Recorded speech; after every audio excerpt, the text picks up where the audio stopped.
कृष्णाय नमः। दावानल से गौओं और ग्वालों का छुटकारा तथा विप्र पत्नियों को श्री कृष्ण का दर्शन। श्री नारद जी कहते राजन, तदंतर श्री बलराम सहित समस्त ग्वाल बाल खेल में आसक्त हो गए। उधर सारी गौएं घास के लोभ से विशाल वन में प्रवेश कर गईं। उनको लौटा लाने के लिए ग्वाल बाल बहुत बड़े मूंज के वन में जा पहुंचे। वहां प्रलय अग्नि के समान महान दावानल प्रकट हो गया। उस समय गौओं सहित समस्त ग्वाल बाल एकत्र हो बलराम सहित श्री कृष्ण को पुकारने लगे और भय से आर्त हो उनकी शरण ग्रहण कर बचाओ बचाओ यो कहने लगे।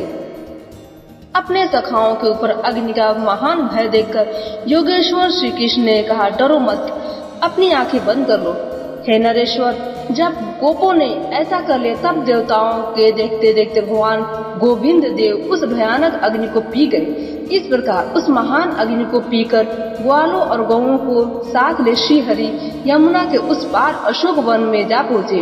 वहां भूख से पीड़ित ग्वाल बाल बलराम से श्री कृष्ण से हाथ जोड़कर बोले, हे प्रभु, हमें बहुत भूख सता रही है। तब भगवान ने उनको अंगिरस यज्ञ में भेजा। वे उसी श्रेष्ठ यज्ञ में जाकर नमस्कार करके निर्मल वचन बोले। गोपों ने कहा, हे ब्राह्मणों, ग्वाल बालों और बलराम जी के साथ ब्रजराज नंदन श्री कृष्ण गौवें चराते हुए इधर आ निकले हैं। उन सबको भूख लगी है, अतः आप सखाओं सहित उन मदन मोहन श्री कृष्ण के लिए शीघ्र ही अन्न प्रदान करें। श्री नारद जी कहते हैं, नरेश्वर, ग्वाल बालों की यह बात सुनकर वे ब्राह्मण कुछ नहीं बोले। तब ग्वाल बाल निराश होकर लौट गए और आकर बलराम सहित श्री कृष्ण से इस प्रकार बोले। गोपे ने कहा, सखे, तुम ब्रज मंडल में ही अधीश बने हुए हो, गोकुल में ही तुम्हारा बल चलता है और नंद बाबा के आगे ही तुम कठोर दंडधारी बने हुए हो। प्रचंड सूर्य के समान तेजस्वी तुम्हारा प्रकाशमान दंड निश्चय ही मथुरापुरी में अपना प्रभाव नहीं प्रकट करता। श्री नारद जी कहते, राजन, तब श्री हरि ने उन ग्वाल बालों को पुनः यज्ञ करता ब्राह्मणों की पत्नियों के पास भेजा।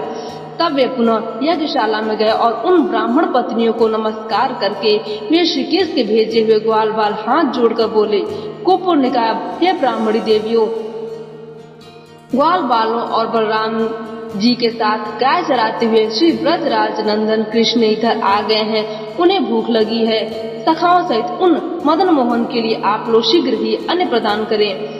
श्री नारद जी कहते हैं, राजन, श्री कृष्ण का शुभागमन सुनकर उन समस्त विप्र पत्नियों के मन में उनके दर्शन की लालसा जाग उठी। उन्होंने विभिन्न पात्रों में भोजन की सामग्री रख ली और तत्काल लोक लाज छोड़कर वे श्री कृष्ण के पास चली गई। रमणीय अशोक वन में यमुना के मनोरम तट पर विप्र पत्नियों ने श्री हरि का अद्भुत रूप जैसा सुना था वैसा ही देखा।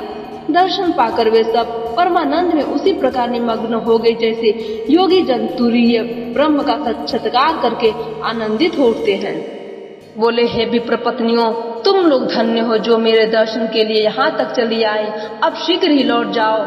ब्राह्मण लोग तुम पर कोई संदेह नहीं करेंगे। तुम्हारे ही प्रभाव से तुम्हारे पति देवता ब्राह्मण लोग तत्काल यज्ञ का फल पाकर निर्मल हो तुम्हारे साथ प्रकृति से परे विद्वान परम धाम गोलोक को चले जाएंगे। नारद जी कहते, तब श्री हरि को नमस्कार करके वे सब स्त्रियां यज्ञशाला में चली गईं। उन्हें देखकर सब ब्राह्मणों ने अपने आप को धिक्कारा। वे कंस के डर से स्वयं श्री कृष्ण को देखने के लिए नहीं जा सके थे। हे मैथिली, ग्वाल बाल और बलराम जी के साथ वह अन्न खाकर श्री कृष्ण गौओं को चराते हुए मनोहर वृंदावन में चले गए। आज की कथा यहीं पर समाप्त होती है।